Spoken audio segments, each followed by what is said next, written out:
Hello everyone, कैसे हैं आप सब लोग। तो ये हमने टेस्ट सीरीज नंबर अभी 9 निकाल ली है 20 से, क्योंकि ये ज्योग्राफी से रिलेटेड इसमें क्वेश्चन को दिए हुए हैं। और अभी हमने ज्योग्राफी के कुछ टॉपिक्स को लिया है जो घटना चक्र से इंपॉर्टेंट टॉपिक्स, तो वहाँ पर भी हम क्वेश्चन को देख रहे हैं और यहाँ पर भी क्वेश्चन को सॉल्व करेंगे। तो ज्योग्राफी हमारी अभी 3 से 4 दिन में बहुत अच्छी हो जाएगी, ठीक है। इसके बाद में हम पॉलिटी को तुरंत ही स्टार्ट कर देंगे, क्योंकि टाइम हमारे पास बहुत कम है। इसके बाद हिस्ट्री वगैरह की तो टेस्ट सीरीज और चल ही रही हैं। हम फिर इन्वायरमेंट को देख लेंगे, क्योंकि इन्वायरमेंट भी बहुत अच्छा खासा टॉपिक है जिसमें ठीक ठाक क्वेश्चन बनते हैं, ठीक है। तो इसलिए मैंने इसको कर लिया। और इसके बाद में भी यूपी आर ओ से हिंदी के टेस्ट को सॉल्व करेंगे। वो हमारे लिए काफ़ी बेनिफिशियल होंगे, क्योंकि हमें सारी चीज़ों को कवर अप कर लेना है, ठीक है, छोड़ना नहीं है कुछ भी। चलिए स्टार्ट करते हैं हम फटाफट से अपने क्वेश्चन आंसर, ठीक है। तो देखिए, मैंने इसे बताया था अभी वीडियो में, पर क्या हुआ कि उसमें वॉइस नहीं थी। तो ये मैंने जब अभी चेक किया तो मुझे पता चला। तो सॉरी, लगभग हाँ 6 क्वेश्चन मैंने बता दिया, तो उसमें वॉइस नहीं आ रही थी। तो ये आपने सुन लिया। सॉरी, आपने नहीं सुना, मतलब वो वीडियो मैंने हटा दिया, कट कर दिया क्लिप को। ग्रेट साल्ट लेक संयुक्त राज्य अमेरिका के पूर्वी भाग में स्थित है। एरिजोना तांबा उत्पादन के लिए प्रसिद्ध है। एरिजोना एक जगह का नाम है, स्थान का नाम है, जो तांबा के लिए प्रसिद्ध है। तो ये जो यहाँ पे पूर्वी भाग दे रहे हैं ये गलत है, इसलिए ऑप्शन बी केवल सत्य कथन हो जाएगा। वेलिंगटन द्वीप निम्न में से किस स्थान पर स्थित है। तो मैंने बताया था कि नाम ये ऐसा वेलिंगटन कि लगता है कि कजाकिस्तान या बाहर कहीं होगा, बट ये भारत में है, ठीक है, भारत में केरल के पास स्थित है। चलिए, इसके बाद में थर्ड क्वेश्चन था कि निम्नलिखित में से कौन सा एक सर्वाधिक तटीय अपर्दन हेतु उत्तरदायी है। अपर्दन को बोलते हैं पोलिनाइजेशन आइलैंड ग्रुप्स, ठीक है। तो यहाँ पर हो जाएगा आपका, सॉरी ये कुछ और लिखा है। हाँ, अपर्दन मतलब कटाव, ठीक है, वो पोलिनाइजेशन अलग चीज़ हो गई, कटाव। तो कटाव को कौन सी चीज़ें ज़्यादा कटाव करती, कौन से कारण होते हैं। समुद्री जल धाराएं, ज्वार भाटा, लहरें। तो मैंने बताया था लहरें ज़्यादा कटाव करती हैं। और इसके बाद में नेक्स्ट क्वेश्चन है, द्वीप समूह बोर्नियो पर कौन सा एक देश अवस्थित नहीं है। Malaysia, Indonesia, Brunei, Singapore. तो ये सभी अवस्थित है, सिंगापुर नहीं अवस्थित है। नेक्स्ट, टिकिंग हाइड्रो बम निम्नलिखित में से किसे नाम दिया जाता है। वृहत हिमालय की कृत्रिम झीलें, वृहत हिमालय में स्थित बड़े बांध, या फिर थर्ड लघु जल विद्युत केंद्र। तो यहाँ पर फर्स्ट और सेकंड आपका ऑप्शन सही था, ठीक है। चलिए नेक्स्ट, निम्नलिखित में से कौन से एक भूमध्य सागरीय क्षेत्र जलवायु की प्रमुख विशेषता नहीं है। तो देखिए, वर्ष भर जो समान उच्च वर्षा होती है 200 सेंटीमीटर तक से ज़्यादा, वो आपकी विषुवत रेखा पर, ठीक है, विषुवत रेखा और मकर रेखा के बीच में, क्योंकि वहाँ पर उच्च तापमान साल भर बना रहता है, तो वहाँ वर्षा होती है, जो कि भूमध्य सागरीय क्षेत्र में नहीं होती है। इसके बाद में हमने स्टार्ट किया था ये, तो ये जहाँ से क्वेश्चन स्टार्ट हुआ फिर वहाँ से वॉइस आने लगी थी, ठीक है। देखिए नेक्स्ट क्वेश्चन क्या कह रहा है कि मक्का में व्हाइट बर्ड है ना, व्हाइट बर्ड रोग निम्न में से किसकी कमी के कारण होता है। कोबाल्ट, आयरन, जस्ता या बोरान। तो आपने कभी मक्का खाया होगा तो उसमें रोग हो जाता है, ठीक है। तो ये उसी के बारे में बात कर रहे हैं। तो ये जस्ता की कमी के कारण हो जाता है, ठीक है। नेक्स्ट क्वेश्चन देखते हैं। नेक्स्ट कह रहा है कि निम्नलिखित में से कौन सा से कारक स्थानीय पवनों की उत्पत्ति के लिए उत्तरदायी है। यानी जो स्थानीय पवनें होती हैं उनके लिए ऑप्शन ए पर्वतों के ऊपरी भाग, ऑप्शन 2 सेकंड तटीय भूमियाँ, या ऑप्शन 3 मरुस्थल।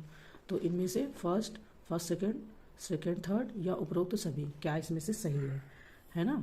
तो यहाँ पर उपरोक्त सभी सही है, जिससे कि स्थानीय पवनों की उत्पत्ति होती है या उनके लिए उत्तरदायी होती है। Okay, next question. नीचे 2 कथन दिए गए हैं, जिनमें से एक को अभिकथन और कारण, मतलब वही कथन और कारण वाला है, रीजनिंग सेशन वाला। तो यहाँ कह रहे हैं कि बलुई मिट्टी में कोशिका क्रिया न्यूनतम होती है। क्यों? कारण बलुई मिट्टी का रंध्र बड़ा होता है। तो नीचे दिए गए कोड का चयन करके हमें सही उत्तर बताना है। देखिए, जिस मिट्टी का रंध्र जितना छोटा होता है उसमें कोशिका क्रिया उतनी प्रभावी होती है। तो यहाँ पर कथन और कारण दोनों सही है तथा कथन कारण की सही व्याख्या करता है। चलिए नेक्स्ट क्वेश्चन। निम्नलिखित में से कौन अन्य तीनों की तुलना में सबसे कम सूर्य के प्रकाश को परावर्तित करती है। परावर्तित करने का मतलब एल्बिडो बोलते हैं, ठीक है। देखिए, जब हम कॉन्सेप्ट पढ़ते हैं ना सूर्य तब का, ठीक है, तो जिसमें कि सूर्य जितना पृथ्वी पर आता है उसका कितनी मात्रा में वापस हो जाता है। तो जो हिमटोपियाँ हैं या जो भी है, तो इनके बारे में आपने पढ़ा होगा कि हिमटोपियाँ वाइट होती हैं, ये कम सूर्य की किरणों को अब्जॉर्ब करती हैं। आप जैसे सुनते होंगे कि गर्मियों में काले कपड़े नहीं पहनने चाहिए, क्योंकि काले कपड़े सूर्य की किरणों को ज़्यादा अवशोषित कर लेते हैं, ज़्यादा मात्रा में रोक लेते हैं, है ना, तो नुकसान करता है बॉडी के लिए। तो यहाँ पर गहरे सागर सूर्य के प्रकाश को सबसे कम परावर्तित करते हैं। ठीक है, चलिए, और एक्सप्लेनेशन जो ज़्यादा डिटेल में है वो आप आंसर से देख लीजिएगा, जो मैं PDF डालती हूँ। निम्नलिखित में से कौन एक हिमनद से निर्मित स्थलाकृति नहीं है? ड्रमलिन, यू आकार की घाटी, एरीड, टोम्बोलो। ठीक है, देखिए, ड्रमलिन, यू आकार की घाटी, सर्क, हार्न, नुनाटक, ये सभी निर्मित होती हैं। इसमें नहीं निर्मित होती वो आपकी टोम्बोलो है। ठीक है, देखिए नेक्स्ट क्वेश्चन पूछ रहा है कि निम्न देशों के समूह को उत्तर से दक्षिण क्रम में लगाइए तथा कोड की सहायता से व्यवस्थित कीजिए। मैंने आपको बताया था कि इस तरीके से क्वेश्चन जरूर बनते हैं। तो थोड़ा सा जो आइडिया आ रहा है वो आ रहा है कि सूडान, ये आपके दक्षिण अफ्रीका महाद्वीप के देश हैं। तो यहाँ पर ये उत्तर से माने कि जैसे ये अपना भारत होता है इस तरीके से, तो आपका ये उत्तर है ना, ये पूर्व पश्चिम उत्तर दक्षिण, तो ये उत्तर से दक्षिण की ओर यानी ऐसे। तो आपका पहले सूडान आएगा, इसके बाद में इथोपिया आएगा, फिर नाइजीरिया आएगा। तो इस तरीके से आपका ऑप्शन सी सही हो जाएगा। ओके, नेक्स्ट क्वेश्चन कह रहा है कि निम्नलिखित में से कौन सा से पोलिनेशियाई द्वीप समूह है? Tahiti, Solomon, Marshall, Samoa. तो हमें इसमें से सही उत्तर बताना है, फर्स्ट, सेकंड और थर्ड, फर्स्ट और फोर्थ, सेकंड और थर्ड, फर्स्ट, थर्ड और फोर्थ। ठीक है, तो यहाँ पर आपके ताहिती और सोलोमन पोलिनेशियाई द्वीप समूह है। ठीक है, चलिए, उष्णकटिबंधीय चक्रवातों के संबंध में विचार करें। ऑप्शन ए, इनका विकास केवल गर्म सागरों के ऊपर होता है। ऑप्शन सेकंड, भूमध्य रेखा पर ये नहीं पाए जाते। ऑप्शन 3, ये महाद्वीपों के आंतरिक भाग की अपेक्षा तटीय भागों को अधिक प्रभावित करते हैं। ठीक है, सत्य कथन बताना है, first second, second third, first second और थर्ड, या फर्स्ट और थर्ड। ओके, तो आपका ऑप्शन सी सही है, क्योंकि ये तीनों इसके जो ऑप्शन दिए गए हैं ये तीनों सही है ना, तो इसलिए फिर आंसर आपका सी हो जाएगा। सूची फर्स्ट को सेकंड से मिलान करना है तथा नीचे दिए गए कोड की सहायता से उत्तर चुनना है। एस्टोनिया, बाल्टिक राज्य, सर्बिया, बाल्कन राज्य, स्वीडन, स्कैंडिनेवियन राज्य, मोंटेनेग्रो, पूर्व यूगोस्लावियन राज्य। तो ये याद रखनी है, ऐसे क्वेश्चन आते हैं तो हमें इसमें सही आंसर बताना है। ठीक है, तो यहाँ पर आपका फर्स्ट, सेकंड, थर्ड, फोर्थ सारे के सारे आंसर सही सुमेलित हैं, इसलिए बी ऑप्शन सही हो जाएगा। इसको बहुत अच्छे से, जो PDF में दूंगी इसको पढ़ लीजिएगा, बहुत अच्छे से पढ़ लेंगे तो सही रहेगा। ओके, आपको एग्जाम में प्रॉब्लम नहीं होगी। चलिए नेक्स्ट क्वेश्चन देखते हैं। केप अगुलहास के संबंध में निम्नलिखित कथनों पर विचार करें। यह दक्षिण अफ्रीका के वेस्टर्न केप में स्थित एक चट्टानी क्षेत्र है। यह हिंद महासागर एवं अटलांटिक महासागर को पृथक करता है। केप अगुलहास, तो सही आंसर बताना है फर्स्ट, सेकंड, या ना तो फर्स्ट और ना ही सेकंड। ठीक है, तो केप अगुलहास के संबंध में आप जो कथन यहाँ पर दिए गए हैं कि यह दक्षिण अफ्रीका के वेस्टर्न केप में स्थित एक चट्टानी क्षेत्र है, तो सही है। ठीक है, इसके बाद में तो आपका इस तरीके से ऑप्शन सी सही हो जाएगा। निम्नलिखित में से कौन सा एक युग्म सही सुमेलित नहीं है? अब यहाँ पर एक युग्म पूछा है। ठीक है, ये शहर है, ये प्रमुख उद्योग है। मिलान, रेशमी वस्त्र उद्योग, तुरिन, मोटर कार, ब्रेडफोर्ड, सूती वस्त्र, मुल्तान, मिट्टी के बर्तन। हालांकि इस तरीके का क्वेश्चन फैक्ट खूब UPPCS पूछता है, RO भी पूछता है, क्योंकि ये क्वेश्चन में फैक्ट ज़्यादा पूछते हैं। ठीक है, तो जो आपका यहाँ पर ऑप्शन सी दिया हुआ है वो आपका ब्रेडफोर्ड जो दिया है, ब्रेडफोर्ड, ये ब्रेडफोर्ड आपका ऊनी वस्त्र के लिए, ना कि सूती वस्त्र के लिए। ठीक है, ये यहाँ पर गलत है, यहाँ पर ऊनी वस्त्र हो जाएंगे। ओके, ठीक है, चलिए नेक्स्ट क्वेश्चन। निम्नलिखित में से कौन सी घटना आयन मंडल से संबंधित है? फर्स्ट, रेडियो तरंगों का विक्षेपण। सेकंड, उत्तरी प्रकाश ध्रुव का दर्शन। थर्ड, दक्षिणी प्रकाश ध्रुव का दर्शन, या उपरोक्त सभी। ठीक है, तो देखिए जो आयन मंडल के अंदर आयन मंडल, पहले तो आप ये समझ लो कि आयन मंडल का विस्तार 80 to 800 किलोमीटर तक होता है। ठीक है, अब उसमें रेडियो तरंगों का विक्षेपण, ब्रह्मांड किरणों का परिलक्षण, उत्तरी ध्रुव तथा दक्षिणी ध्रुवीय प्रकाश के दर्शन, ये सभी कुछ आयन मंडल के अंदर होते हैं। तो इस तरीके से आप ऑप्शन डी के साथ जा सकते हैं, ये सही है। ठीक है, ये पूछ लेते हैं समताप मंडल, आयन मंडल, है ना, तो इसके बारे में जानकारी होनी चाहिए। निम्नलिखित कथनों में से कौन सा एक संयुक्त राज्य अमेरिका के उत्तर पूर्वी क्षेत्र रस्ट बाउल के संबंध में सत्य है? यह लौह उत्पादन हेतु प्रसिद्ध आर्थिक क्षेत्र है। ऑप्शन बी, यह गेहूं उत्पादन हेतु प्रसिद्ध आर्थिक क्षेत्र है, या ऑप्शन सी यह सोने की खानों के लिए प्रसिद्ध क्षेत्र है, या ऑप्शन डी यह चलवासी पशुपालकों हेतु प्रसिद्ध क्षेत्र है। तो यहाँ पर यूएसए के बारे में पूछा गया है, रस्ट बाउल के बारे में। तो यह लौह उत्पादन हेतु प्रसिद्ध आर्थिक क्षेत्र है, ठीक है। इस तरीके से जिब्राल्टर जल संधि अलग करती है अल्जीरिया को इटली से, मोरक्को को पुर्तगाल से, ट्यूनीशिया को इटली से, या मोरक्को को स्पेन से, ठीक है। तो जिब्राल्टर जल संधि के बारे में पूछा गया है, तो ये आपकी मोरक्को को स्पेन से अलग करती है, ओके, ठीक है। चलिए, मोरक्को आपका आ जाता है यूरोप, तो सॉरी स्पेन तो यूरोप में आता है और मोरक्को अफ्रीका में आता है, ठीक है। तो यानी कि अफ्रीका और यूरोप के विषय के बीच में ये है, तो अलग करता है। चलिए नेक्स्ट क्या पूछ रहे हैं कि अक्षांश परिभाषित किया जाता है किसी दिए गए बिंदु की विषुवत वृत्त से उत्तर या दक्षिण की। फर्स्ट ऑप्शन रेखीय दूरी की माप, सेकेंड ऑप्शन कोणीय दूरी की माप, थर्ड ऑप्शन अर्धकोणीय दूरी की माप, या फोर्थ परिधीय दूरी की माप। तो अक्षांशीय रेखाएं आपने पढ़ी होंगी कभी ना कभी, तो उसके हिसाब से ये कोणीय दूरी की माप के बारे में बात करते हैं या बताते हैं, ठीक है। देशांतर रेखाओं के संदर्भ में कौन एक असत्य है। अब यहाँ पर एक के बारे में बताना, वो भी असत्य है। देखिए ये रेखाएं उत्तरी तथा दक्षिणी ध्रुव को मिलाते हुए खींची जाती हैं, ठीक है। ये वृत्ताकार होती हैं, इनकी लंबाई बराबर होती है, इनके बीच की दूरी ध्रुवों की ओर क्रमशः कम होती जाती है। इतना पढ़ने के बाद बहुत अच्छे से आपको ऑप्शन पता चल गया होगा। जब भी हम ये पढ़ते हैं तो आपको बहुत अच्छे से पता चल गया होगा कि ये कह रहे हैं कि ये वृत्ताकार होती है। तो जो देशांतर रेखा उत्तर तथा दक्षिणी ध्रुव को मिलाते हुए ऐसे इस तरीके से नहीं, ऐसे की जाती है, ऐसे ऐसे। यहाँ पे उत्तरी ध्रुव और ये दक्षिणी ध्रुव होते हैं, जब हमारी पृथ्वी ऐसे ग्लोब में बताते हैं तो ये ऐसे करके मिलाई जाती हैं। ये उन्हीं के बारे में बात कर रहे हैं। तो ये रेखाएं अर्धवृत्ताकार होती है, ये वृत्ताकार नहीं होती। ऑप्शन बी आपका सही हो जाएगा, ठीक है। चलिए नेक्स्ट क्वेश्चन, निम्नलिखित कथनों में से कौन सा से असत्य है, ठीक है। पृथ्वी की घूर्णन गति 15 डिग्री देशांतर प्रति घंटा है। ग्रीनविच से पूर्व के स्थान का समय ग्रीनविच समय से आगे होता है। तो option A, option B, option first और सेकेंड, या ऑप्शन ना तो फर्स्ट और ना ही सेकेंड, है ना। तो थोड़ा सा हमने उस दिन अपने जब फर्स्ट टॉपिक किए थे तो ये टाइमिंग के बारे में बात की थी, ठीक है। तो आपको खुद ही पता चल गया होगा यहाँ पर ऑप्शन ना तो फर्स्ट सही है ना ही सेकंड सही है, ओके। उसका कारण है कि पृथ्वी अपने अक्ष पर पश्चिम से पूर्व की ओर घूमती है, इसलिए ग्रीनविच से पूर्व के स्थानों का समय ग्रीनविच समय से आगे होता है, ठीक है। यहाँ पर क्या कह रहे हैं कि हाँ, तो इन्होंने असत्य पूछा है, इसलिए हमें सत्य और असत्य के बीच में डिफरेंस ध्यान रखना है, ठीक है। यहाँ पर असत्य पूछा गया है, तो उस तरीके से। चलिए नेक्स्ट क्वेश्चन देखते हैं। यूरोप तथा एशिया को अलग करता है यूराल पर्वत, यूराल नदी, ए और बी, या इनमें से कोई नहीं। तो यूरोप प्लस एशिया, ठीक है। यूरोप महाद्वीप हो गया और प्लस एशिया। तो एशिया सबसे बड़ा महाद्वीप है, ये तो पता ही है। यूराल पर्वत और यूराल नदी दोनों यूरोप को एशिया से अलग करते हैं। तो फिर इस तरीके से हमें ऑप्शन ए और बी के साथ जाना पड़ेगा, ठीक है। ये दोनों सही है। वह नेक्स्ट क्वेश्चन, वह सीमित क्षेत्र जहाँ स्थल मंडल, जल मंडल और वायुमंडल एक दूसरे के संपर्क में आते हैं कहलाता है स्थल मंडल, जल मंडल, वायुमंडल या जैव मंडल।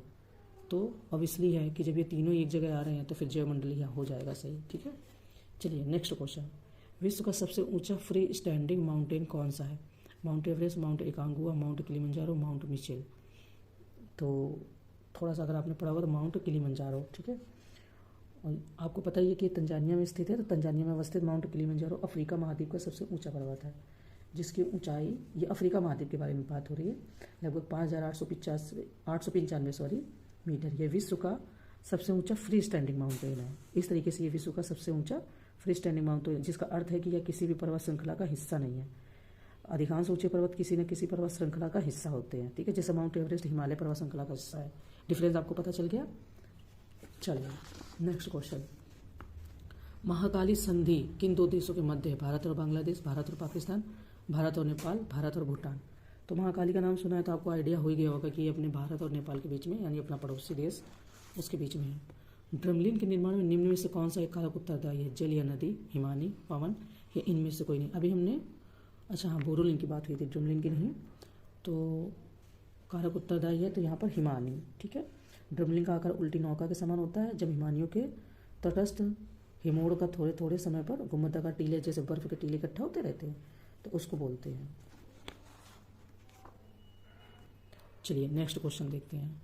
मैक आर्थर नदी क्षेत्र, सिगार लेक, ईगल पॉइंट आदि प्रसिद्ध यूरेनियम उत्पादन क्षेत्र किस देश में अवस्थित है? ऑस्ट्रेलिया, कनाडा, कजाकिस्तान या यूक्रेन? तो ये जो इतने क्षेत्र हैं, सिगार लेक, ईगल पॉइंट, ये आपके कनाडा में स्थित है। तिब्बत के पठार की समुद्र तल से औसत ऊंचाई क्या है? चलिए नेक्स्ट क्वेश्चन हमारा कह रहा है कि तिब्बत के पठार की समुद्र तल से औसत ऊंचाई क्या है? 2500 मीटर, 3500 मीटर, इसके बाद में 4500 मीटर या फिर 5500 मीटर। ठीक है, समुद्र तल से जो ऊंचाई नापी जाती है ना, बोलते हैं ना कि यहाँ से यहाँ की समुद्र तल की ऊंचाई कितनी है, तो उस हिसाब से इसकी 4500 मीटर समुद्र तल से ऊंचाई है। चलिए नेक्स्ट क्वेश्चन, अनुकूलतम जनसंख्या सिद्धांत के अनुसार किसी देश की अनुकूलतम जनसंख्या वह जनसंख्या होती है जो उपलब्ध संसाधन, पूंजी व वर्तमान प्रविधि की स्थिति में, अब यहाँ पर ऑप्शन देखना, अधिकतम आर्थिक सामाजिक कल्याण प्रदान करती है। ऑप्शन बी, अधिकतम प्रति व्यक्ति आय प्रदान करती है। ऑप्शन सी, अधिकतम सकल घरेलू उत्पाद प्रदान करती है। या ऑप्शन डी, अधिकतम विकास प्रदान करती है। ठीक है, देखिए जो यहाँ पर ये कह रहे हैं ना कि अनुकूलतम जनसंख्या का जो सिद्धांत ये बता रहे हैं, इसके जनक हैं ब्रिटिश अर्थशास्त्री एडविन केनिंग। ठीक है, तो ये यहाँ पर बता रहे हैं कि अधिकतम प्रति व्यक्ति आय प्रदान करती है, की स्थिति में अधिकतम प्रति व्यक्ति आय प्रदान करती है। ओके, चलिए हम नेक्स्ट क्वेश्चन देख लेते हैं। निम्नलिखित कथनों में से कौन सा से सत्य है? ठीक है, विक्टोरिया झील अफ्रीका की सबसे बड़ी झील है। विक्टोरिया जलप्रपात कांगो नदी पर स्थित है, जो नियाग्रा जलप्रपात से भी ऊंचा है। ठीक, तो यहाँ पर हमें सही आंसर कौन सा से सत्य है ये बताना है। देखिए इस बात में तो कोई शक नहीं है, ये तो पता है कि विक्टोरिया झील अफ्रीका की सबसे बड़ी झील है और विक्टोरिया जलप्रपात कांगो नदी पर स्थित है, जो नियाग्रा जलप्रपात से भी ऊंचा है। ठीक है, तो ये बात तो ठीक है। यह है आपकी केन्या, तंजानिया व युगांडा में स्थित है, मतलब इतनी बड़ी है। और ये विश्व में मीठे पानी की सेकेंड बड़ी मतलब कि झील है। तो अगर ये सेकेंड जलप्रपात है विक्टोरिया, तो फिर फर्स्ट कौन है? तो फर्स्ट आपका सुपीरियर झील। ठीक है, सुपीरियर झील विश्व में मीठे पानी की सबसे बड़ी झील है। ओके, तो यहाँ पर ऑप्शन सी सही हो जाएगा। चलिए नेक्स्ट देखते हैं। तो चलिए नेक्स्ट क्वेश्चन देख लेते हैं। यहाँ पर सूची फर्स्ट है, ये देश है और ये राजधानी है। तो टेस्ट सीरीज को अटेंड करते हुए आपको इतना आइडिया हो गया होगा कि वर्ल्ड ज्योग्राफी में किस तरीके से देश, उनकी राजधानी या उनकी वनस्पति, उन वेजिटेशन, ये सब पूछते हैं, है ना। कोलंबिया राजधानी, Buenos Aires Argentina, Bogota Bolivia, Kyoto Ecuador, लापास। ठीक है, तो आई होप इसमें से एक या दो तो आपको याद ही आ गई होंगी, है ना। देखिए अगर आपको कोलंबिया का भी अगर आपको याद है, बोगोटा, तो ठीक है। अगर इसके बाद में आपको अर्जेंटीना का ब्यूनस आयर्स अगर याद है, तो इस तरीके से आप ऑप्शन सी करेक्ट कर देंगे। ठीक है, चलिए निम्नलिखित में से कौन एक दक्षिण अमेरिका का स्थलबद्ध देश है? ओके, देखिए इसको मैंने अपने कम्युनिटी पोस्ट पर भी लगाया था और जब मैंने मैपिंग पढ़ाई थी तब भी मैंने आपको बताया था, बहुत अच्छे से, है ना। तो जिसने भी इसको पढ़ा होगा उसे याद आ जाएगा, और नहीं भी पढ़ा है तो आप अभी यहाँ पर आपको याद आ जाएगा, यहाँ पर पढ़ लेंगे तो आपको याद रहेगा। ये आपका पराग्वे है, जो दक्षिण अमेरिका का स्थलबद्ध रूट है। ठीक है, देश है मतलब। निम्नलिखित में से कौन एक शीतोष्णकटिबंधीय घास का मैदान है? Savanna, Campos, Llanos, Canterbury. ठीक है, तो शीतोष्ण आपको देखिए, शीतोष्ण का मतलब होता है टेम्परेट घास, टेम्परेट, है ना। तो उस हिसाब से यहाँ पर पूछ रहे हैं। तो आपका जो कैंटबरी है ये आपका शीतोष्ण है। बाकी एक्सप्लेनेशन आप टेस्ट सीरीज में पढ़ लीजिएगा। आई होप की तैयारी आप काफ़ी कर रहे होंगे, क्योंकि बहुत सारे लोग बिजी रहते हैं और टेस्ट सीरीज का वीडियो नहीं देखते। तो कोई बात नहीं, आप पहले अपनी तैयारी कर लीजिए, फिर आप इसको अटेंड कर लीजिएगा, तो आपके क्वेश्चन सही हो जाएंगे। ठीक है, 36 नंबर, क्वीन मार्ड पर्वत श्रेणी किस महाद्वीप को लगभग 2 बराबर भागों में विभाजित करती है? ऑप्शन ए अफ्रीका महाद्वीप, ऑप्शन बी आर्कटिक महाद्वीप, ऑप्शन सी अंटार्कटिका महाद्वीप, या ऑप्शन डी ऑस्ट्रेलिया महाद्वीप। ठीक है, तो पहले इसे थोड़ा सा वेट करिए, वीडियो को पॉज करके सोचिए, फिर इसके बाद आंसर दीजिए। ठीक है, तो देखिए यहाँ पर जो ये ऑप्शन सी है आपका अंटार्कटिका, ये महाद्वीप पूरी तरह से दक्षिणी गोलार्ध में स्थित है।